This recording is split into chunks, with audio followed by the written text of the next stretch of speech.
கர்த்தரும் இரட்சகருமாகிய இயேசு கிறிஸ்து நாமத்தினால் உங்கள் எல்லோரையும் அடியேன் அன்போடு கூட வாழ்த்தி வரவேற்கிறேன். இப்பொழுதும் 1 நாளாகமம் 29வது அதிகாரத்தின் 12வது வசனத்தினை நாம் எல்லோரும் இணைந்து வாசிப்போமாக. ஐஸ்வர்யமும் கனமும் உம்மாலே வருகிறது, தேவரீர் எல்லாவற்றையும் ஆளுகிறவர், உம்முடைய கரத்திலே சத்துவமும் வல்லமையும் உண்டு, எவரையும் மேன்மைப்படுத்தவும் பலப்படுத்தவும் உம்முடைய கரத்தினால் ஆகும். எவரையும் மேன்மைப்படுத்தவும் பலப்படுத்தவும் அவருடைய கரத்தினாலே ஆகும். எப்படிப்பட்ட மனிதனையும் பிரகாசிப்பிக்க செய்கிற மெய்யான ஒளியாகிய இயேசு என்று சுவிசேஷத்திலே வாசிக்கிறோம். எப்படிப்பட்டவரையும் எவரையும் மேன்மைப்படுத்த அவருடைய கரத்தினாலே ஆகும். உபாகமம் 28வது அதிகாரத்தில் 1வது வசனம், பழைய ஏற்பாட்டிலே 257வது பக்கம். இன்று நான் உனக்கு விதிக்கிற உன் தேவனாகிய கர்த்தருடைய கட்டளையின்படியெல்லாம் செய்ய நீ கவனமாய் இருக்கும்படிக்கு அவர் சத்தத்திற்கு உண்மையாய் செவிடுப்பாயானால் உன் தேவனாகிய கர்த்தர் உன்னை மேன்மையாக வைப்பார். மேன்மை எங்கே இருக்கிறது? எவரையும் மேன்மைப்படுத்தவும் பலப்படுத்தவும் சத்துவத்தை பெருக பண்ணவும் அவராலே ஆகும். அந்த ஆசீர்வாதத்தை சுதந்திரித்துக் கொள்வதற்கான வழிமுறை என்ன என்று உபாகமம் 28 மைய பகுதியிலே பார்க்கிறோம். முதல் வசனத்திலே, அவர் சத்தத்திற்கு உண்மையாய் செவி கொடுப்பாயானால் உன் தேவனாகிய கர்த்தர் உன்னை மேன்மையாக வைப்பார். கேட்கிறதற்கு காதுள்ளவன் கேட்க கடவன். இயேசு அடிக்கடி சொல்லுவார், எல்லாருக்கும் காது இருக்கிறது, உண்மையாய் செவி கொடுக்க வேணும், உண்மையாய் செவி சாய்க்க வேணும்.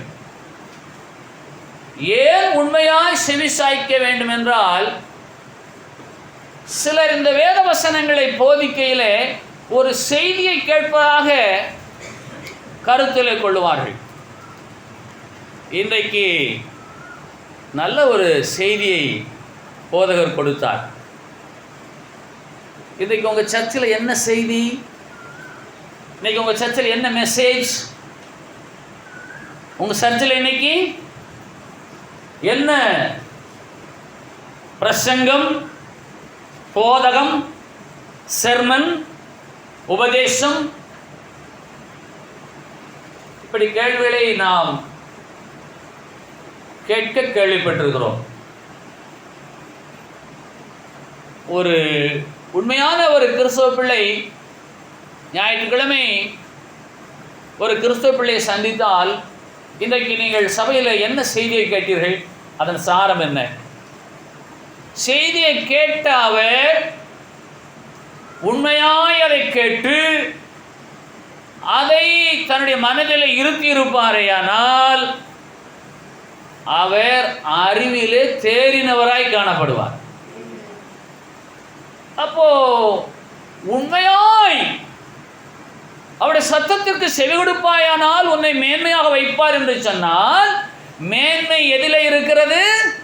அவருடைய சத்தத்திற்கு உண்மையாய் செவி கொடுப்பதிலே இருக்கிறது. அப்போ இன்றைக்கு சபைகளிலே சொல்லப்படுகிற சத்தியங்களுக்கு உண்மையாய் செவி கொடுக்கிறவர்கள் வேத அறிவிலே வளர்ந்து அவரை அறிகிற அறிவிலே பலனடைந்து ஞானமடைவார்கள். அதை எப்படி நீங்கள் சொல்லுகிறீர்கள்?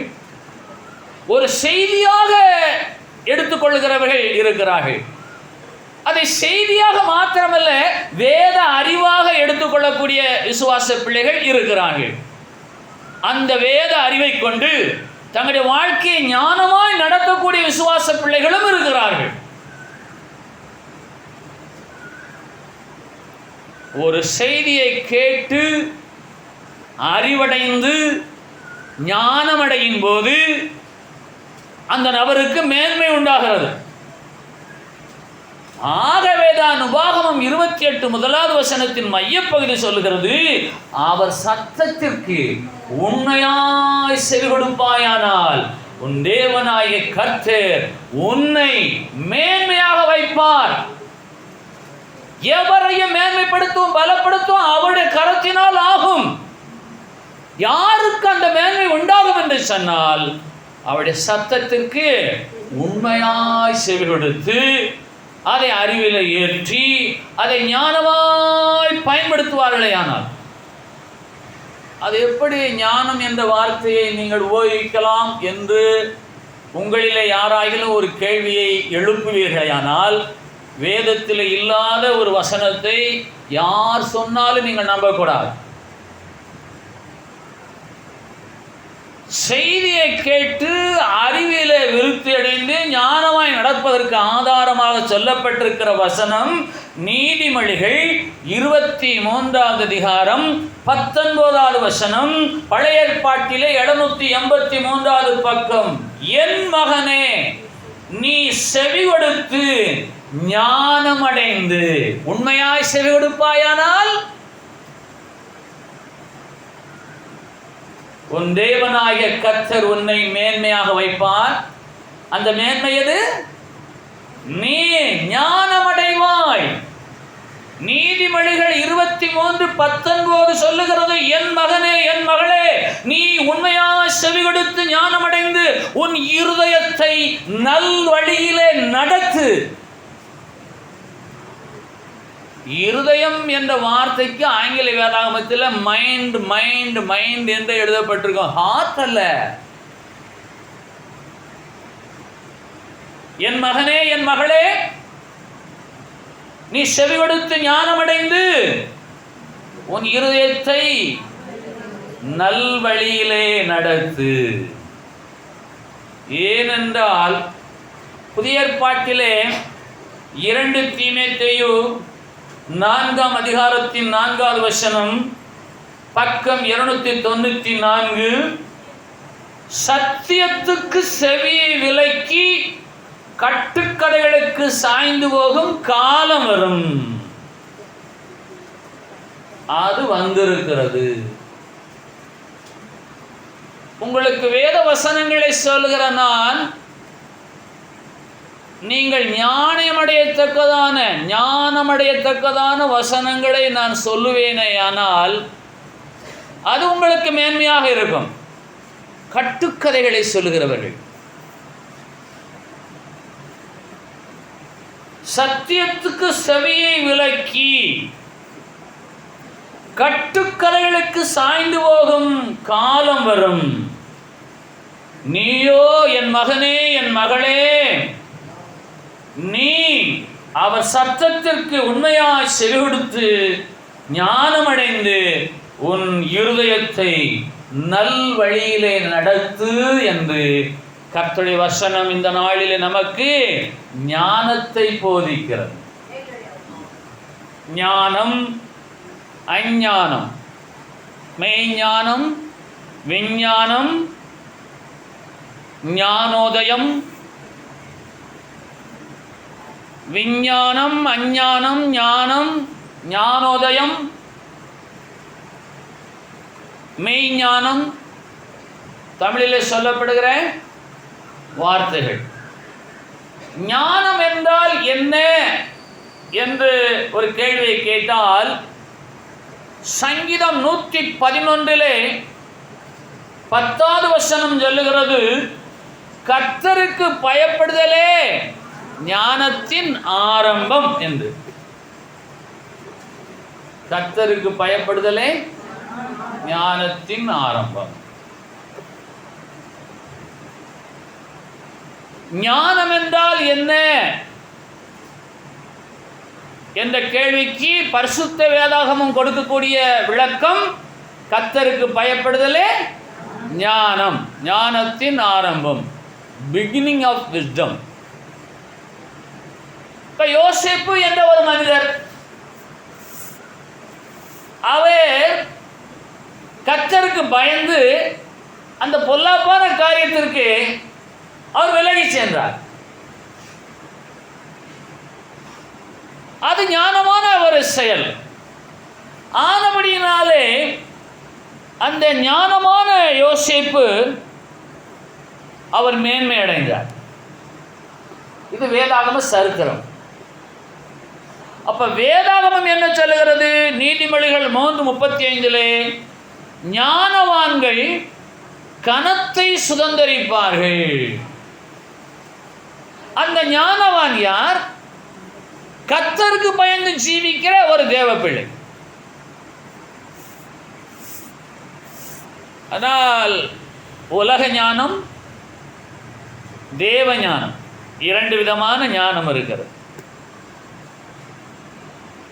அவருடைய வார்த்தையை கேட்கிறவர்கள் அவரை அறிந்து அவருக்கு பயந்து நடப்பார்களேயானால் வேதாகமத்தின் அடிப்படையிலே அவர்கள் ஞானவான்கள், அவர்கள் கனத்தை சுதந்திரிப்பார்கள்.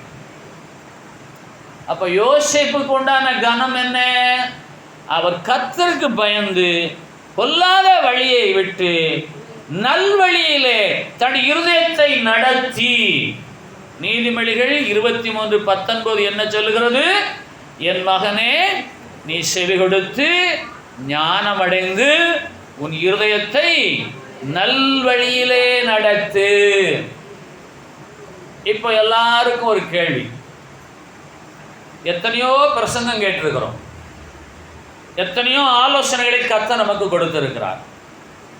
உண்மையிலேயே நம்முடைய இருதயத்தை இந்த வருஷத்தின் 7வது மாதத்தின் 27வது நாள் வரையிலும் நல்வழியிலே நடத்தி இருக்கிறோமா?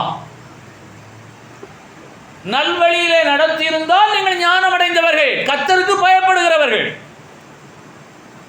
அப்ப ஞானவான்களாகிய உங்களை கர்த்தர் கனத்துக்குரியவர்களாக உயர்த்துவார். ஆகவே ஞானவான்கள் கனத்தை சுதந்தரிப்பார்கள். இன்ஹெரிட்டன்ஸ், கனம் வைக்கப்பட்டிருக்கிறது. அதை சுதந்தரிக்கிறவர்கள் யார்? கர்த்தருக்கு பயந்து நடக்கிறவர்கள்.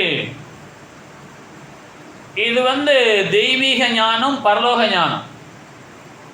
இந்த பூமியிலே ஞானம் என்றால் என்ன என்று அநேகர் விளக்கம் கொடுத்து வைத்திருக்கிறார்கள். ஞானம் என்றால் என்ன?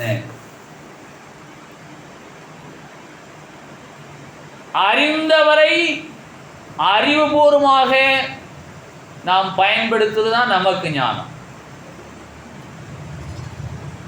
நம்முடைய அறிவினாலே ஒரு அழகான பெண்ணை தேடி திருமணம் செய்து அவளோடு வாழ்க்கை நடத்துகிறோம். நம்முடைய சுய அறிவினாலே அவளை தேடி பிடித்து அவளுடைய குடும்ப நிலைகளை ஆராய்ந்து அறிவை பிரயோகப்படுத்தி, வேகத்தை பிரயோகப்படுத்தி, புத்தியை பிரயோகப்படுத்தி எல்லோரையும் கூட்டி ஒரு திருமணத்தை செய்கிற மனிதன் அவளோடு ஞானமாய் வாழ வேணும். அதுக்கு தேவை என்ன? அவளை அறிகிற அறிவு வேணும். அவளை அறிகிற அறிவு வேணும். ஆதியிலே சிருஷ்டிப்பின் சருத்தரத்திலே தோட்டத்தின் நடுமரத்திலே ஒரு விருட்சம் இருந்தது. அந்த விருட்சத்துக்கு நாம் சொல்லக்கூடிய பெயர் நன்மை தீமை அறியத்தக்க விருட்சம் என்று. கிறிஸ்துவத்துக்கு வெளியே என்ன சொல்லுதா என்று சொன்னால் அது பகுத்தறிவு மரம். எப்படிப்பட்ட பட்டம்? அது பொருந்தும். சுத்த தமிழிலே அது பகுத்தறிவு, பகுத்தறிவு மரம். இப்போ ஆதாம் அவளோடு வாழ்ந்தார், அவளோடு வாழ்க்கையை நடத்தி கொண்டிருந்தார். ஆனால் அவளுடைய ஆலோசனையின்படி இவர் அவளுக்கு உட்பட்டு தன்னுடைய வாழ்க்கையை நல்வழியிலே நடத்தாமல் பொல்லாத வழியிலே நடத்தினபடியினாலே அவருடைய இருதயம் அவளை சார்ந்தபடியினாலே அவர்கள் இருவரும் ஞானமற்றவளாய் காணப்பட்டார்கள். இதற்கு ஆதாரம் ஒவ்வொரு தனி மனிதரும். உள்ளான இருக்கிற ஆவி அது நன்மையே சொல்லும், நல்வழியில நட என்று சொல்லும், நீ தேவனுக்கு பயப்படு என்று சொல்லும். புறம்பான மனுஷனாகி இந்த மாம்சமோ இது தன் வழியிலே நடக்கும். செவியை உண்மையாய் சாய் என்று சொல்லி உள்ளான ஆவி சொல்லும். ஆனா புறம்பான மனுஷன் கேட்டதை மறந்து விடுவான், அதை அறிவில் இருத்த மாட்டான், அதை வாழ்க்கையில நடைமுறைப்படுத்த மாட்டான். ஆகவே அவன் ஒரு நாளும் மதியுள்ளவன் என்று கணக்கில் கொள்ளப்படாமல் மதிகேடனோ கனவீனத்தை அடைவான். ஞானவான்களோ கனத்தை சுதந்திரிப்பார்கள். நீதிமொழிகள் 3:35. இப்ப உலக ஞானம், தேவஞானம். தேவஞானம் அடைய வேண்டுமையானால் நீங்கள் உங்கள் செவியை உண்மையாய் சாய்த்து அவரை அறிகிற அறிவில வளர்ந்து உங்களுடைய இருதயத்தை நல்வழியில நடத்தும் போது நீங்கள் ஞானவான்களாய் காணப்படுவீர்கள். உங்களுக்குரிய கனத்தை நீங்கள் நிச்சயமாக சொந்திருப்பீர்கள் கடந்து வந்த வசனங்களின்படி. இப்ப உலக ஞானம், வாகன பயிற்சி, வாகனம் ஓட்ட தெரியும். ஆனால் வாகனத்தை அந்த வாகன சட்டத்தின்படியா இயக்குகிறவர்கள் என்றென்றைக்குமே கனத்துக்குரியவர்களாக இருப்பார்கள். நல்லா டிரைவ் பண்றீங்க, ஞானமாய் டிரைவ் பண்றீங்க, விலகி மெதுவா போய் அந்த வாகனத்தை செலுத்தக்கூடிய அறிவு இருந்தும் அதை அறிவீனமாய் மதிகேடனாய் அவன் செலுத்துவானேயானால் அவன் கனத்தை எப்படி சுதந்திரிக்க முடியும்? அப்போ எல்லாருக்கும் அறிவு இருக்கிறது. அந்த அறிவை கொண்டு நல்வழியிலே நடக்க வேண்டும் என்ற உணர்வு, நாலேஜ், ஃபீல், சென்ஸ், விஸ்டம், ஒண்ணுக்கொண்டு தொடர்பு. அறிவு, உணர்வு, நாலேஜ், ஃபீல். இந்த அறிவை அறிந்திருக்கிற அவன் அந்த அறிவை உணர்ந்து தன் இருதயத்தில் அதை இருத்தி தன் சரீரத்தை நல்வழியிலே நடத்தும் பொழுது அவன் கனத்துக்குரிய பாத்திரமாய் காணப்படுகிறான். இப்ப கிறிஸ்தவத்தில் நடக்கக்கூடிய ஒரு பெரிய காரியத்தை சொல்லுகிறேன். இயேசுவை நான் நன்றாக அறிந்திருக்கிறேன். அவரை அறிந்திருக்கிற நான் என் அறிவை கொண்டு அவரை துஷ்பிரயோகம் பண்ணும்படியாய் என் இருதயத்திலே நான் பொல்லாத வழியை கொண்டிருக்கிறபடினாலே சமூகத்திலே கனவீனனாய் காணப்படுகிறேன். தேவனாலே உண்டாகக்கூடிய கனத்தை இழந்து போகிறேன். அவரை அறிந்திருக்கிற நான் அவரை அறிய வேண்டிய விதமாய் அறியாமல், அவரை அறிய வேண்டிய விதமாய் அறிவது எப்படி? அவர் சொல்லுகிறார், அவனவன் கிரியைக்கு தக்கதாக நான் அளிக்கும் பலன் என்னுடனே கூட வருகிறது. அவர் அன்பு கடவுள், அதே வேளையில் அவர் நீதி கடவுள். அவர் அன்புள்ளவராகவே இருந்து என்னை மன்னித்துக் கொண்டே இருப்பார். ஆனால் ஒரு நாள் ஒன்று நியாய தீர்ப்பின் வேளையிலே அவர் நீதி கடவுளாக இருந்து உன் கிரியைக்கு தக்க பலனை அடைந்தே தீர வேண்டும். ஆகவே வேத அறிவு பரிசுத்தமாகாது, வேத அறிவு விசுவாசமாகாது. அந்த அறிவை கொண்டு என் இருதயத்தை நான் நல்வழியிலே நடத்துவேனையானால் நான் ஞானவானாக காணப்படுவேன். அதைத்தான் யோசேப்பு செய்தார். யோசேப்புக்கு வேத புத்தகம் கிடையாது, சபைகள் கிடையாது, பிரசங்கங்கள் கிடையாது, போதகர்கள் கிடையாது, தீர்க்கதரிசிகள் கிடையாது, உபதேசிகள் கிடையாது, உபவாச நாட்கள் கிடையாது. ஆனால் அவர் ஒன்றை அறிந்திருந்தார், நான் தேவனுக்கு பயப்பட வேண்டும் என்ற அறிவை உடையவராக இருந்து அதை தன் இருதயத்தில் இருத்தி தன்னுடைய வாழ்க்கையில நல்வழியில நடத்தினபடினாலே யோசேப்பு அந்த தேசம் முழுமைக்கு அதிகாரியாக உயர்த்தப்பட்டார். இதை பேசுகிற நான் யோக்கியனா? எந்த வசனத்திற்கு நான் என்னை ஒப்பு கொடுத்திருக்கிறேன்? எந்த வசனத்தை என் இருதயத்தை நிறுத்தி அந்த வசனத்தின்படியாய் நான் நடக்கிறேன்? ஆகவே உலகத்தில் அநேக ஞானிகள் இருக்கிறார்கள். தாடியை நீளமாக வளர்க்க வேண்டும், சில கொட்டைகளை பட்டைகளை அணிய வேண்டும், வாயை திறக்கக்கூடாது, மௌனமாக இருக்க வேண்டும். இதெல்லாம் புறம்பான மாம்சத்தில் செய்யப்படுகிற செயல்கள். ஊழியக்காரன் சில பேர் இருக்காங்க,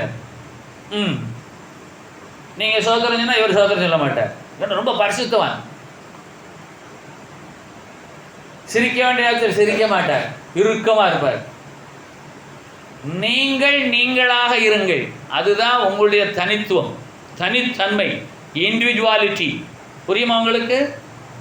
ஞானம் அடையணும். அழி என்ன தெரியுமா? வேத வசனத்தை பேசும்போது உங்கள் செவியை உண்மையாய் கொடுத்து அதை உள்கிரகித்து அதை அறிவை பெருக்கி அதில் உங்களுடைய இருதயத்தை இருத்தி அதில் நீங்கள் நடக்க பிரயாசப்படுங்கள். நல் வழியில் உன் இருதயத்தை நடத்து என் மகனே, என் மகளே. ஆகவே வேத வசனத்தை கேட்டால் மாத்திரம் போதாது, என்ஜாய்மெண்ட். பாடல் நன்றாக இருந்தது, வசன நடை நன்றாக இருந்தது, நேரம் போனதே தெரியவில்லை, செய்தி அருமையாக இருந்தது. அதோடு அது நின்று போகாதபடிக்கு அதை அறிவில் இருத்தி இருதயத்தில் வைத்து அதை நல்வழியில் நடத்துவோமையானால் நாம் ஞானவான்களாய் காணப்படுவோம் என்று வேதம் சொல்லுகிறது. வேதம் சொல்லுகிறது. அப்ப ஞானம் அடையணும்னா என்ன வழி தெரியுமா? சொல்லப்படுகிற வசனங்களை பூரா என் வாழ்க்கைக்கு நான் ஒத்து பார்க்கணும். நான் யோக்கியனா? நான் இதை கடைபிடிக்கிறேனா? இது உண்மையிலே என் வாழ்க்கையில நிகழ்ந்து கொண்டிருக்கிறதா? சத்தியத்துக்கு செவியை விலக்கி கட்டுக்கதைகளுக்கு சாய்ந்து போகும் காலம் வரும். கட்டுக்கதைகள் சொன்னா நல்லா போடுவாங்க, நல்லா சிரிப்பாங்க, நல்லா ஜோக்கா சொன்னார்ல, விழுந்து விழுந்து சிரிச்சோம்ல. அப்படித்தான் ஒருத்தர் எப்போ பார்த்தாலும் கிரிட்டிசைஸ் பண்ணியேமோ மக்கள்கிட்ட பேர் வாங்கிட்டு இருக்காரு. அது அந்த நேரத்துக்கு தான். வசனம் என்ன சொல்லுகிறது? கேட்கறதுக்கு காதுள்ளவன் கேட்க கடவன். இயேசு சொல்ல காரணம் என்ன?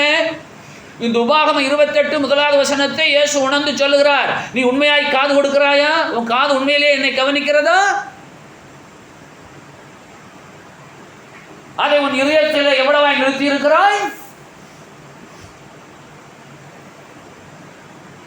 எரேமியா 17வது அதிகாரம் 9வது வசனம், பழைய ஏற்பாட்டில் 896வது பக்கம். எல்லாவற்றை பார்க்கிலும் இருதயமே திருக்குள்ளதும் மகா கேடுள்ளதுமாய் இருக்கிறது, அதை அறிந்தவன் யார்? தேவரீர் எல்லாவற்றையும் ஆளுகிறவர். எல்லாவற்றை பார்க்கிலும் இருதயமே திருக்குள்ளதும் கேடுள்ளதும். எல்லாவற்றையும் ஆளுகிறவர் நம்முடைய இருதயத்தை ஆள்வதில்லை. கவனிக்கலாமா? 1 நாளாகமம் 29வது அதிகாரத்தின் 12வது வசனத்தின் ஆரம்பம், ஐஸ்வர்யமும் கனமும் உம்மாலே வருகிறது, தேவரீர் எல்லாவற்றையும் ஆளுகிறவர். எல்லாவற்றையும் ஆளுகிறவர் எல்லாவற்றை பார்க்கலாம். இந்த இருதயமே கேடுள்ளதும் திருக்குள்ளதும் மகா கேடுள்ளதுமாய் இருக்கிறது, அதை அறிந்தவன் யார்? ஆகையினால தான் கர்த்தர் என்ன கேட்கிறார் நம்மிடத்திலே? உங்களுக்கு தெரியுமே, கர்த்தர் நம்மிடத்தில் என்ன கேட்கிறார்? மகளே, மகனே, உன் இருதயத்தை எனக்கு தான். இங்கே எல்லாரும் இருதயத்தை வச்சுட்டு மற்ற பூரா கொடுக்காங்க. முடியை கொடுக்கறது, சரீரத்தை கிழிக்க கொடுக்கறது, நெருப்பில் நடக்கிறது, அங்க பிரதட்சணம் பண்றது. கர்த்தர் எவ்வளவு ஞானமாய் கேட்கிறார், என் மகனே உன் இருதயத்தை எனக்கு தா. இப்படி உங்களுடைய இருதயம் முழுவதும் உங்களிடத்தில் இருக்கிறதா, அவ்விடத்தில் இருக்கிறதா? இருதயத்தின் நினைவுகள் சிறுவையை தொடங்கி பொல்லாததா இருக்கிறது. அப்ப என் மகனே, உன் இருதயம் ஞானம் உள்ளதா இருந்தால் என் இருதயம் என்னிலே மகிழும் என்று நீதிமொழிகள் 23:15 ஞானி கூறுகிறார். நீதிமொழிகள் 23:15 பழைய ஏற்பாட்டில் 783வது பக்கம். என் மகனே, உன் இருதயம் ஞானம் உள்ளதா இருந்தால் என்னிலே என் இருதயம் மகிழும். தாவீதை கர்த்தர் தன் இருதயத்துக்கு ஏற்றவனாய் கண்டார் என்று வேதம் சொல்லுகிறது. இப்போ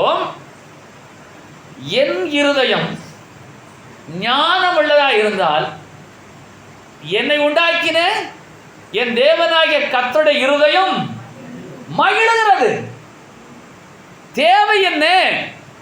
தேவனாகிய கர்த்தருடைய சத்தத்திற்கு உண்மையாய் செவி கொடுத்து அறிவை பெருக்கி ஞானவானாய் மாறி இருதயத்தில் நிறுத்தி நல்வழியில் நடந்தபடியினாலே நம் நிமித்தமாக அவருடைய இருதயத்திற்கு மகிழ்ச்சி உண்டாகிறது. தமிழிலே ஒரு வாக்கியம் சொலவடை அப்படிமாங்க. சொலவடை பழமொழி. அடங்காத புள்ளப்பத்தவ உறங்காமல் முழிச்சிருந்தாலாம். எத்தனை பேருக்கு தெரியும்? இந்த பழைய பழமொழிகள் எல்லாம் கலெக்ட் பண்ணணும்னு சொல்லி ஒரு 2 வருஷத்துக்கு முன்னாடி எனக்கு ஒரு ஆசை வந்தது. ஆனால் இங்கே நாளுக்கு நாள் வேறு மாதிரி டைவர்ஷன் நிறைய வந்ததுனால நிறைய விஷயங்களை செய்ய முடியல. எல்லாம் சொல்லுங்க பார்க்கலாம். பைபிள் வசனத்தை சொல்ல சொன்னாலும் சொல்லுவீங்க. எழுதிக்கோங்க, தெரிஞ்சுக்கோங்க. பழைய ஆட்கள் சொல்லியிருந்தாங்கன்னா அது ரொம்ப கரெக்டாக இருக்கும். அடங்காத புள்ளப்பத்தவன் உறங்காமல் முடிச்சிருந்தானா இந்த பயலால் எனக்கு தூக்கம் போச்சு, மானம் போச்சு, என் நிம்மதி போச்சு, என் உடலும் போச்சு.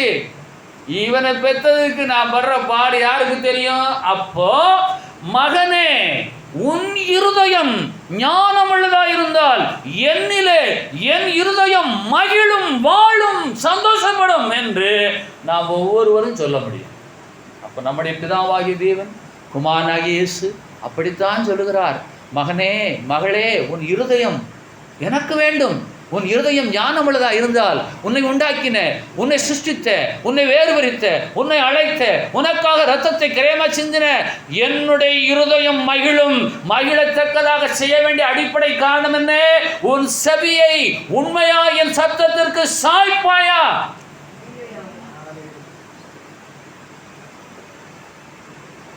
ஆகவே இந்த இருதயத்தின் மகிழ்ச்சிக்கு எந்த மருந்து மாத்திரையும் கிடையாது, தெரியுமா? ஒரு அம்மா கவலைப்பட்டு அந்த அம்மாவோட இருதயமே அழுகி போச்சு. அந்த உண்மையான மாமிச இருதயம் இருக்கே, அது அப்படியே அழண்டு போச்சு.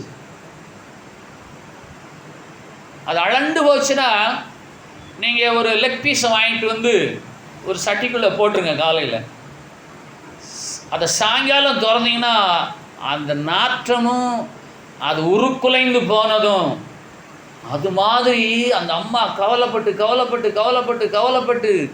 பிள்ளை சரியில்லை, புருஷன் சரியில்லை, என் குடும்ப வாழ்வு எனக்கு சரியில்லை என்று சொல்லி நொந்து போனபடினாலே அவருடைய இருதயம் அப்படியே அழண்டு போனதாக மருத்துவர் சொன்னார். அது உருக்குலைந்து போனது. இன்றைக்கு நம்முடைய இருதயம் ஞானமடையவும், நம்மளை உண்டாக்கின தேவனாகிய கர்த்தருடைய இருதயம் மகிழவும் நான் என்ன செய்ய வேண்டும் என்று சொன்னால், என் செவியை உண்மையாய் அவருடைய சத்தத்திற்கு சாய்த்து அதை அறிவில் இருத்தி இருதயத்தில் வைத்து நான் நல்வழியில நடப்பேனாக. ரொம்ப முக்கியம். இந்த அறிவு இருக்கே, அறிவு இது பொல்லாதது. மனிதன் அறிவிலே தேர அவன் முதல்ல கேட்கிற கேள்வி கடவுள் யார் என்று கேட்பான். இந்த அறிவினாலே மனிதன் கேட்கக்கூடிய முதல் கேள்வி கடவுள் யார்? கடவுள் எல்லாவற்றையும் உண்டாக்கினார் என்று சொன்னால் அந்த கடவுளை உண்டாக்கினவர் யார்? அதோடு இவன் ஓய்வதில்லை. அந்த கடவுளை உண்டாக்கினவர் யார்? எனக்கு இது தெரியாமல் நான் கடவுளை நம்ப மாட்டேன். இவன் நம்பி என்ன ஆகும்? அது அவங்கள்ட்ட யாராலும் கடவுள் இருக்காரா காட்டுன்னு பார்த்தா நீங்கள் சொல்லுங்கள், உனக்கு உயிர் இருக்கா காட்டு அப்படிங்க. அதெல்லாம் குதர்க்கமாக பேசுனாங்கன்னு நீங்கள் சொல்லுங்கள். இயேசு கிறிஸ்து குதர்க்கமாக பேசியிருக்காரு. எந்த அதிகாரத்தினால் இதை செய்கிறீர்? நீங்கள் யோவான் கொடுத்த ஞானஸ்நானம் மனுஷனால் உண்டாயிற்றோ தேவனால் உண்டாயிற்றோ அதுக்கு பதில் சொல்லுங்க, நான் சொல்கிறேன்னு சொன்னார். அது நீங்கள் சொன்னார் நாங்கள் அறியோம்னாரு. நானும் சொல்ல மாட்டேன். இது எப்படி இருக்குது? ரிச்சாக்காரங்க மாதிரி சண்டை போடுறாரு. நான் கேட்குற கேள்விக்கு நீ பதில் சொன்னா, நீ கேட்குற கேள்விக்கு நான் பதில் சொல்வேன். ஞானஸ்நானம் தேவனால் உண்டாயிற்றோ யோகனால் உண்டாயிற்றோ எங்களுக்கு தெரியாது என்று திட்டமிட்டு சொன்னார்கள். அவரும் சொன்னார், நானும் உங்களுக்கு பதில் சொல்ல மாட்டேன். கடவுள் யார்? அவர் எப்படிப்பட்டவர்? அவர் எனக்கு காட்டு, நான் உன் சர்ச்சுக்கு வாரேன், உன் சாமியை நான் கும்பிடுறேன் என்று சொன்னால் நீங்க என்ன சொல்லணும்? உனக்கு உயிர் இருக்கா? உயிரை காட்டு. நான் கடவுளை காட்டுறேன். உயிரை எப்படி காட்ட முடியும்? அதுபோல கடவுளையும் காட்ட முடியாது. உயிரை உணர்வது போல கடவுளை உணர முடியும். அவரை தொழுது கொண்டால் நீ அவரை உணர்வாய். அறிவிலே வளர வளர, அறிவு பெருக பெருக, கடவுளுக்கு விரோதமான காரியங்களை செய்வதில் மனிதன் தன்னுடைய அறிவை பயன்படுத்துகிறானே அல்லாமல் கடவுளுடைய இருதயம் மகிழும்படியாய் நீங்கள் வாழ்வதற்கு ஒரே வழி, எந்த வேத வசனத்தை உங்கள் செவிகளை கேட்கிறீர்களோ அதற்கு நீங்கள் கீழ்ப்படிந்தால் போதும். உங்களுக்கு இந்த பூமியில் ஐஸ்வர்யம் இல்லை, கனம் இல்லை, பலம் இல்லை, சுகம் இல்லை என்று சொன்னால் நீங்கள் வேத வசனத்துக்கு செவி சாயுங்கள். இன்றைக்கு சொல்லுங்கள், என் இயேசுவை என் இருதயத்தினுடைய கரத்தில் வைக்கிறேன், நீர் என்னை நல்வழியில் நடத்தும் என்று சொன்னால் உங்களுக்கு ஒரு ஐஸ்வர்யமும் கனமும் அவராலே உண்டாகும் என்பது 1 நாளாகமம் 29 அதிகாரத்தின் 12வது வசனத்தின் சாரமாய் இருக்கிறது. அப்ப அறிவு என்ன? ஐயா சென்னையில் இருக்கிறார், நான் சென்னையில் இல்லையே என்று நினைத்தால் அது அறிவீனம். இப்ப ஐயா இங்கே வந்திருக்கிறார், நம்மை காண்கிறார், இந்த நிலையை விட நம் நிலை பரவாயில்லை என்று எண்ணுவாரேயானால் இதெல்லாம் அறிவு. இல்லாதவர்களை குறித்து ஏங்குகிறோமே, அது வேண்டாம். என் இருதயத்தை கர்த்தருடைய கரத்தில் வைத்து, இயேசுவே நீர் என்னை நல்வழியிலே நடத்தும் என்று சொல்லி எவரொருவர் தங்களுடைய இருதயத்தை அவருடைய கரத்திலே கொடுப்பார்களோ அந்த இருதயம் ஞானமுள்ள இருதயம், அந்த இருதயத்தை காண்கிற தேவனாகிய கர்த்தருடைய இருதயம் மகிழும் என்று கடந்து வந்த வசனங்கள் எல்லாம் நமக்கு ஞானத்தை போதிக்கிறது. எத்தனை பிரசங்கங்கள் கேட்டாலும் பொறாமை, எத்தனை பிரசங்கங்கள் கேட்டாலும் வன்மம், கசப்பு, திறந்த மனமில்லை, உண்மையான அன்பில்லை, எல்லாவற்றுக்கும் பஞ்சம் என்று சொன்னால் அந்த இருதயம் எப்படி மகிழும்? பொறாமையினால் நிறைந்திருக்கிற இருதயம் வாழாது. வாழாத அந்த இருதயத்தினாலே வாழ விரும்புகிற தேவனாகிய கர்த்தருடைய இருதயம் வேதனைப்படுகிறது. சாரம் என்ன? எல்லா சூழ்நிலைகளிலும் கர்த்தருக்கு பயப்படுதலே ஞானத்தின் ஆரம்பமாக இருக்கிறபடினாலே நீங்கள் தேவ பயத்தோடு, இயேசுவே என் இருதயத்தில் வந்திருக்கிற இந்த சூழ்நிலையை உம்முடைய கரத்தில் வைக்கிறேன் என்பதே நம்முடைய இருதயத்தை அவரிடத்தில் கொடுப்பதற்கு சமமாக இருக்கிறது. என் இருதயத்தில் வந்திருக்கிற இந்த சுமை, என் இருதயத்தில் வந்திருக்கிற இந்த பாரம், என் இருதயத்தில் உண்டாயிருக்கின்ற வேதனை, என் இருதயத்தில் உண்டாயிருக்கின்ற தவிப்பு, எல்லாவற்றையும் என் முழு இருதயத்தையும் உம்முடைய கரத்திலே நான் வைக்கிறேன். அப்படி வைப்போமையானால் நாம் ஞானவான்களாய் காணப்படுவோம், நல்வழியிலே இருக்கிறவர்களாய் காணப்படுவோம். நம்முடைய சத்தத்திற்கு அவர் செவி கொடுக்க சித்தமுள்ளவராய் இருக்கிறார். அதனால பிரசங்கங்கள் எல்லாம் ரொம்ப வசனடியா பேசலாம். இந்த வசனத்தெல்லாம் கோரை எடுத்து உங்களுக்கு நான் பிரசங்கம் பண்ணலாம். கேட்கிற நீங்கள் அதில் நல்வழியில் நடக்க வேணும். இதை போதிக்கிற நானும் நல்வழியில் நடந்தால் என் இருதயத்தை காண்கிற தேவனாகிய கர்த்தருடைய இருதயம் மகிழுகிறதா இருக்கிறது. அதனால வேத வசனமெல்லாம் எல்லாம் மனப்பாடமா சொல்லலாம், வாழ்க்கையில் நடத்தணும்ல. சொல்லுங்க, நான் பரிசுத்த வேதாமத்தை 10 தடவை படிச்சுட்டேன் பாரு, ஆனால் சுபாவம் மாறி இருக்குமா? ஐயோ அவர் நல்லவர் தானே, கொஞ்சம் கன்னிங்காகவே பேசுவார். இது எதுக்குயா கன்னிங்காக பேசிக்கிட்டு? இந்த ஊரில் ஒரு கன்னியப்பன் ஒரு ஐயா இருந்தார், அவர் பேர் கன்னிங்கப்பன்பாங்க. இவ்வளோ பேர் தான் இருப்பார். கன்னியப்பனுக்கு பேர் என்ன பேர்? கன்னிங்கப்பன். வெனகார ஆள் அவர். இப்போ பொறாமை வரும், கோபம் வரும், கசப்பு வரும். வராதுன்னே சொல்லக்கூடாது, சொன்னால் அது பச்சை போய்.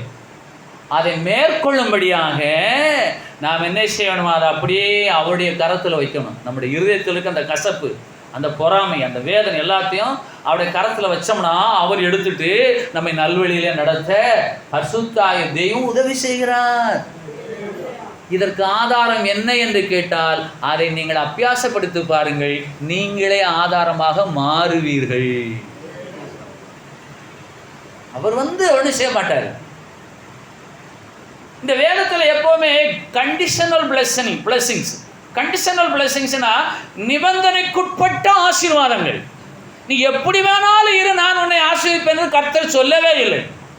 நீங்கள் நல்வழியிலே நடந்து உங்களுடைய இருதயத்தோட கருத்தில் வைத்து உங்களுடைய இருதயம் நல்லதா இருந்தால் அப்படி இருதயம் மகிழ்கிறபடியினாலே அவர் உங்களுக்கு தேவையான ஐஸ்வர்யத்தையும் கனத்தையும் கொடுத்து உங்களை ஆளுகிறவராயிருப்பார். ஆனபடினாலே தான் தேவனாய கர்த்தர் சொல்லுகிறார், எல்லாவற்றையும் பார்க்கிலும் இருதயமே திருக்குள்ளதும் மகா கேடுள்ளதுமாய் இருக்கிறது. அந்த இருதயத்தை நான் ஆளுவதே இல்லை, நான் ஆளப்போவதும் இல்லை. என்னுடைய ஆள்கைக்கு உன் இருதயத்தை நீ கொடுப்பாயா என்று சொல்லி உன் இருதயத்தை எனக்கு தா என்று கர்த்தர் கேட்கிறார். இது இன்டர்னல் ப்ராசஸ். வெளியில நல்ல நீட்டா பரிசுத்தவான் மாதிரி பரிசுத்தவாட்டி மாதிரி நடக்கலாம். இருதயத்துக்குள்ள எல்லாம் கவனிங்க. நமக்கு தேவையில்லாத விஷயத்தை இருதயத்தில் வைக்காதங்க, மறந்துடுங்க. அப்போ தான் உங்கள் இருதயம் வாழும், அப்போ தான் உங்கள் இருதயம் மகிழும். ஆராய்ச்சியெல்லாம் பண்ணாதங்க. அது எப்படி, இது இப்படி, அப்படி இருந்திருக்குமோ, இப்படி இருந்திருக்குமோ. அது எல்லாமே அவர்களை விட்டு விட்டு உங்களைத்தான் அழித்து கொண்டிருக்கிறது. உங்களுடைய இருதயத்தின் நினைவினாலே வாய் பேசுகிறது. அப்போ உங்கள் இருதயம் எப்போதும் அவருடைய கரத்திலே வைக்கப்படுவதற்கு ஆயத்தமாக இருக்க வேதம் அழைக்கிறது. எல்லாவற்றையும் வாழ்கிறவர், எல்லாவற்றை பார்க்கலும் இருதயமோ திருக்குள்ளது, கேடுள்ளது, மகா கேடுள்ளது. ஆகவே என் மகனே, நீ உண்மையாய் செவி கொடுத்து ஞானமடைந்து உன் இருதயத்தை நல்வழியிலே நடத்து என்று நீதிமொழிகள் 23:19 சொல்லுகிறது. பிரசங்கி 7வது அதிகாரம் 12வது வசனம், பழைய ஏற்பாட்டிலே 296வது பக்கம். ஞானம் கேடகம், ஞானம் திரவியமும் கேடகம். ஞானம் தன்னை உடையவர்களுக்கு ஜீவனை தரும். Wisdom gives life to those who have it. Wisdom gives life. ஞானம் வாழ்க்கையை ஜீவனை கொடுக்கிறது தன்னை உடையவருக்கு. அப்போ இன்றைக்கு எல்லாரும் ஜீவனோடு தான் இருக்கிறோம், உயிரோடு தான் வாழ்ந்து கொண்டிருக்கிறோம். ஆனால் சிலர் சொல்லுவார்கள், நான் ஒவ்வொரு நாளும் சாகாமல் சாகிறேன். கேட்டிருக்கீங்களா? எத்தனை பேர் கேட்டிருக்கீங்க? இப்படியே இந்த வாழ்க்கைக்கு பேசாமல் செத்து போயிடலாம், அப்போ சாகுங்கன்னு சொன்னால் என்ன சாகு சொல்கிற, நீ சாகுமாங்க. நிறைய பேர் அப்படித்தான். அதுக்கடுத்து என்ன சொல்கிறது, இந்த பொழப்பு பொழைக்கிறதுக்கு கொஞ்சம் செத்து தொலையலாமாங்க. அப்படியா, ரொம்ப நல்ல செய்தி சொல்கிறீங்களே, அப்போ சாகுங்க அப்படின்னு சொன்னால் என்ன சொல்லுவாங்க, நான் எதுக்கு சாகணும், உனக்கு ஆசையா, என்ன சாக சொல்கிற, நீ சாகுமாங்க. ஞானம் ஜீவனை தரும் என்று சொன்னால் சரீரத்திலே வாழ்கிற நீங்கள் ஆவிலையும் வாழ்வீர்கள். கரங்களை வைத்து அல்ல சொல்லாமா? எத்தனை பேர் ஆவியிலே வாழ்கிறோம்? சரீரத்திலே எல்லாமே வாழ்கிறது. பறவைகள், மிருகங்கள், ஊர்வன, நீரிலே வாழக்கூடிய ஜந்து, காட்டு விலங்கு, நாட்டு விலங்கு, மனிதர்கள் எல்லாருமே மாம்சத்திலே வாழ்கிறோம். ஆனால் ஆவியிலே வாழ வேண்டுமேயானால் ஞானம் தன்னை உடையவனுக்கு ஜீவனை தரும் என்று சொன்னால் இங்கேயும் அவர்கள் வாழ்வார்கள், அங்கேயும் அவர்கள் வாழ்வார்கள். சில பேர் இங்கே வாழ்வார்கள், அங்கே வாழ மாட்டார்கள். சிலர்கள் அங்கே வாழ வேண்டும் என்பதற்காக இங்கே வாழாமலே இருப்பார்கள்.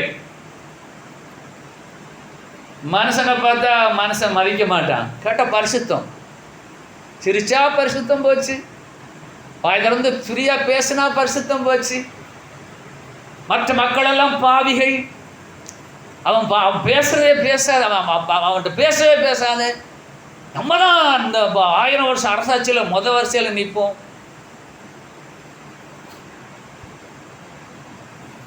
அப்போ இருதயம் வாழுகிறதா? ஞானம் தன்னை உடையவர்களுக்கு gives life, வாழ்க்கையை கொடுக்கிறது. those who have it, எவரொரு அதை வைத்திருக்கிறார்கள். தமிழில் தன்னை உடையவருக்கு இருக்கு, ஆனால் ஆங்கிலத்தில் those who have it. அப்போ ஆங்கிலத்தை படிக்கும் பொழுது யார்கிட்ட அது இருக்குன்னு கேள்வி. those who have it. wisdom gives life to those who have it. ஞானம் வாழ்வை கொடுக்கிறது யாருக்கு? தன்னிடமா வைத்திருக்கிறவருக்கு. உங்கள்ட்ட என்ன இருக்கு? அப்போ நடைமுறை வாழ்க்கையில எது நடந்தாலும் உங்க இருதயத்தில் இருத்தி அதை கர்த்தருடைய கரத்தில் வைத்து உங்களை நீங்கள் நல்வழியில் நடத்துவீர்களே, ஆனால் நீங்கள் ஞானவான்களாக இருக்கிறபடினாலே உங்களுக்கு வாழ்வு உண்டாகும். மாம்சத்தில் எந்த வேலையும் செய்யக்கூடாது. போராட்டம் பூரா இருதயத்தில் தானே. அப்ப இருதயத்தானே கர்த்தர் கேட்கிறாரு. இந்த இருதயம் தானே கேடுள்ளதா இருக்கிறது, இந்த இருதயம் தானே திருக்குள்ளதா இருக்கிறது, இந்த இருதயம் தானே நல்வழியில் நடக்க வேணும். இந்த இருதயத்தின் ப்ராசஸ் தான் என்ன? அப்ப இருதயத்தின் நினைவுகள், இருதயத்தின் எண்ணங்கள், இருதயத்தின் வேதனைகள் எதுவாக இருந்தால், என் மகனே உன் இருதயத்தை எனக்குத்தான், எனக்குத்தான். எல்லாவற்றையும் ஆளுகிறவர் நம்முடைய இருதயத்தை அவர் பறித்துக் கொள்ளுகிறதே இல்லை. ஏன்? மனிதனை கர்த்தர் சுய சித்தமுள்ளவனாய் சிருஷ்டித்திருக்கிறார். நாம் அவருக்கு அடிமை என்று சொன்னாலும் நான் சுயாதீனத்தின் ஆவியுடையவனாயிருந்து என்னை நானே அவருக்கு ஒப்புக் கொடுக்க வேணும். அதைத்தான் அவர் ஏற்றுக்கொள்வார். என் மகனே உன் இருதயத்தை எனக்கு தா என்று சொல்லி நீதிமொழிகள் 23:26 கேட்கிற கர்த்தர் என் மகனே உன் இருதயத்தை நான் எடுத்துக்கொண்டேன் என்று சொல்லவில்லை. எடுத்துக்கொள்வாரா? நோ. ஆகவே நம்முடைய இருதயத்தை அவருக்கு கொடுக்க நாம் ஞானவான்களாய் காணப்பட வேண்டும். நீதிமொழிகள் 24:5 ஞானமுள்ளவன் பலமுள்ளவன் அறிவுள்ளவன் தன் வல்லமையை அதிகரிக்க பண்ணுகிறான். உம்முடைய கரத்திலே சத்துவமும் வல்லமையும் உண்டு. எவரையும் மேன்மைப்படுத்தவும் பலப்படுத்தவும் உம்முடைய கரத்தினாலே ஆகும். ஞானமுள்ளவன் பலமுள்ளவன் அறிவுள்ளவன் தன் வல்லமையை அதிகரிக்க பண்ணுகிறான். பலன் இரண்டு விதமான பலன், மாம்ச பலன், ஆவியின் பலன். எந்த பலன் உயர்ந்தது? ஆவியின் பலன். இந்த மாம்சத்தில் பலன் குறைய குறைய ஞானவான்களாய் மாறி போவார்கள். ஏன்? இனிமே நம்மளால யாட்டி சண்டை ஓட்டி ஜெயிக்க முடியாது, வாயை சுருக்கிறது நல்லது. இதுதான் ஞானம். இதை வாலிபத்திலே செய்தால் அவன் கனத்துக்குரியவனாய் காணப்படுவான். அப்ப மாம்ச பலன் குன்ற குன்ற குன்ற ஆவியின் பலன் வளர்கிறதா இருக்கிறது. நீங்கள் இப்பொழுதே உங்களுடைய மாம்ச பலத்தை விட்டு ஓய்ந்து ஆவியின் பலனிலே வளரும்படிக்கு ஞானமுள்ளவர்களாய் மாற வேதம் அழைக்கிறது. ஞானமுள்ளவன் பலமுள்ளவன். இப்ப 1 மணி நேரத்தில் இந்த பூமி 2 புழக்க போகுது. என்ன சொல்லுவீங்க? நான் எது வந்தாலும் கவலைப்பட மாட்டேன், என் கர்த்தர் என்னை காத்துக் கொள்வார் என்று சொல்லக்கூடிய எத்தனை பேர்? ஞானம் உள்ளவன் அப்படித்தான் சொல்லுவான். அப்ப ஞானமுள்ளவன் பலமுள்ளவன் என்று சொன்னால் உண்மையிலே பலன் கொள்ளுகிற மனுஷனும் தங்கள் இருதயங்களில் செவ்வையான வழிகளை கொண்டிருக்கிறவர்களும் பாக்கியவான்கள் என்று சங்கீதம் 84:5 சொல்லுகிறது. என் மகனே உன் இருதயத்தை நல்வழியிலே நடத்து. மறுபடி இருதயத்தை தான் கர்த்தர் எழுதி வச்சிருக்காரு. என்ன சொல்லுகிறார்? உம்மிலே பலன் கொள்ளுகிற மனுஷனும் தங்கள் இருதயங்களில் செவ்வையான நல்வழியை கொண்டிருக்கிறவர்களும் பாக்கியவான்கள். ஏனென்று கேட்டால் இவர்கள் ஞானம் உள்ளவர்கள், பலவான்கள். நான் என்ன செய்யட்டும் என்று கேட்டால் நீங்கள் அவர்களை எவ்வளவுக்கு எவ்வளவாய் பலன் கொள்ளுகிறீர்களோ அவ்வளவுக்கு எவ்வளவாய் இந்த மாமிச பலனை நீங்கள் நம்பாது அவரிலே பலன் கொண்டு பாக்கியவான்களாய் ஞானவான்களாய் மாறுவீர்கள். நீங்கள் என்றென்றைக்கும் அப்படி இருதயத்திலே வாழுகிறவர்களாய் இருப்பீர்கள். அப்போ வசனம் எவ்வளவு அற்புதமாக சொல்லுவாங்க. ஞானமுள்ளவன் பலமுள்ளவன், உண்மையிலே பலம் கொள்கிற மனுஷனும் தங்கள் இருதயத்தில் செவ்வையான வழிகளை கொண்டிருக்கிறவர்களும் பாக்கியவான்கள். சங்கீதம் 84:5. அப்ப எது பலன்? எவரையும் பலப்படுத்தும் மேன்மைப்படுத்தும் உடைய கரத்தினால ஆகும். ஆனால் நான் என் மாமிச பலனில் இருக்கிறேனா, என் ஆவியின் பலனில் இருக்கிறேனா? என் ஆவியின் பலன்.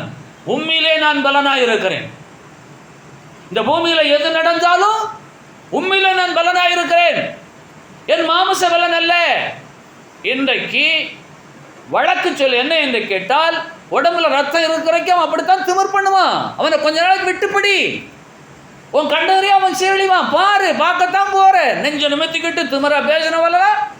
மாமிச பலன் இழக்க இழக்க இழக்க ஆவிலே யோசிப்பான், அறிவிலே தேறுவான், ஞானத்தை அடைவான். நீங்கள் வந்தால் இப்பொழுதே மாமிச பலன் ஒன்றுமில்லை, ஆவியின் பலன் எனக்கு வேணும் என்று சொல்லி உண்மையிலே பலன்களை எனக்கு உதவிஷயம் என்று கேட்பீர்களே, ஆனால் நீங்களும் ஞானவான்கள். ஏனென்றால் ஞானம் உள்ளவன் பலம் உள்ளவன். அப்ப நம்முடைய பலன் எதுல இருக்கிறது? ஆவியிலே தான் இருக்கிறது. நம்முடைய பலன் எதுல இருக்கிறது? சிம்சோன் தெரிந்து கொள்ளப்பட்ட ஒரு தேவ மனுஷன். அவர் மாமிச பலத்தில் விழுந்து போனார்.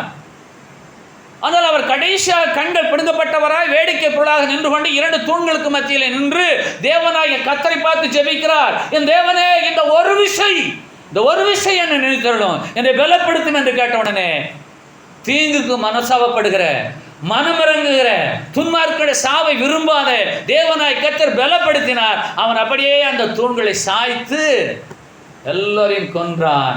அவன் உயிரோடு இருந்து கொன்றவர்களை பார்க்கலாம் மரித்தவது கொன்றவருடைய எண்ணிக்கை அதிகமாக இருந்தது. இது எந்த பலத்தினாலே? சிம்சோனுடைய மாம்ச பலத்தினாலே கண்கள் பிடுங்கப்பட்டது. சிம்சோனுடைய மாம்ச பலத்தினாலே அவன் வேடிக்கை பொருளானான். ஆனால் தேவ பலன் வந்த பொழுது மனிதன் செய்ய முடியாத ஒரு செயலை, ஒரு மனிதன் செய்ய முடியாத ஒரு செயலை செய்தான். பிரதானமான 2 தூண்கள். அவன் கேட்கிறான், நான் நிற்கும் இடம் எது? நீ 2 தூண்களுக்கு மத்தியிலே நிற்கிறாய். இந்த தூண்கள் எங்கே இருக்கிறது? இந்த மண்டபத்தின் மைய பகுதியிலே நீ நிற்கிறாய். உன்னை சுற்றிலும் அநேகர் வேடிக்கை பார்த்து கொண்டிருக்கிறார்கள், பெலிஸ்தியர்கள். அப்பொழுது சிம்சோனுக்கு ஞாபகம் வருகிறது, என் மாமிச பலத்தினாலே நான் இனிமேல் தப்பிக்க வழியே இல்லை. என் மாமிச பலத்தினாலே நான் தகாத காரியங்களை செய்தேன். என் இருதயத்தை நல்வழியிலே நடத்தவில்லை, பொல்லாத வழியிலே நடந்த நான் இந்த நேரத்திலே தெரிந்து கொள்வது என்ன என்று கேட்டால், என் ஆவியின் பலத்தினாலே தான் ஜெயிக்க முடியும் என்று சொல்லி, இனி எனக்கு ஒரு வாழ்வு கிடையாது என்று சொல்லி அவன் மனம் மாறினவனாய், மனம் திருந்தவனாய், ரட்சிக்கப்பட்டவனாய் தேவனாய் கர்த்தரிடத்தில் கேட்கிறாய், என் தேவனே, இந்த ஒரு விஷயம் நினைத்தருளும். அவர் எப்பொழுது நம்மை நினைக்கிறவர் என்று சங்கீதம் 115:12 சொல்லுகிறது. கர்த்தர் நம்மை நினைத்திருக்கிறார், அவர் ஆசீர்வதிக்கும்படியாய். என்னுடைய இருதயம் சரியில்லை, என் செவி சரியில்லை, என் அறிவிலே நான் வாழ்ந்து கொண்டிருக்கிறேன், என் ஞானத்தை குறித்து நான் யோசிக்கவே இல்லை. என்னை உண்டாக்கின தேவனாய் கர்த்தர் என்னை ஞானமாய் படைத்திருக்கிறார். எனக்குள்ளாக அறிவையும் புத்தியையும் சிந்தனைகளையும் எண்ணங்களையும் ஞானத்தையும் வல்லமையும் வைத்திருக்கிறார்.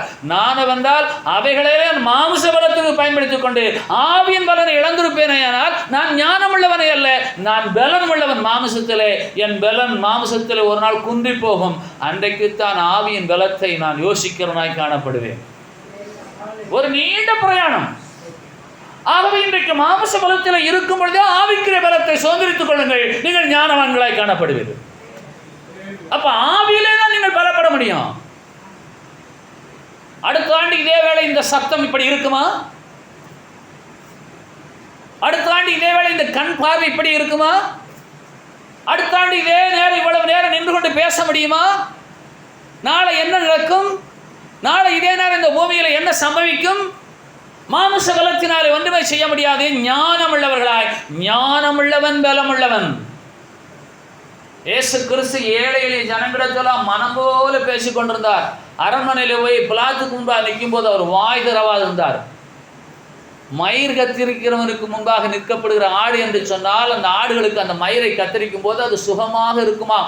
ஏன்னா அந்த மயிர் அடர்ந்த மயிரிலே வண்டுகள், புழுக்கள், அந்த முள்ளுகள், குச்சிகள், இலைகள் எல்லாம் ஒட்டி கொண்டு அதை அரிச்சு கொண்டே இருக்கும். அப்போ அந்த ஆடு மேய்க்கிறவன் ஆட்டை கொண்டு வந்து அதற்கு முடியை கத்தரிக்கும் போது அதற்கு மிகுந்த விடுதலை, அது சுகமாக இருக்கும். ஆனால் இயேசு கிறிஸ்து சரீரம் முழுவதும் வேதனை அனுபவித்துக் கொண்டு மயிர் கத்தரிக்கிறவனுக்கு முன்பாக நிற்கப்படுகிற ஆட்டை போல என்ன செய்தார்?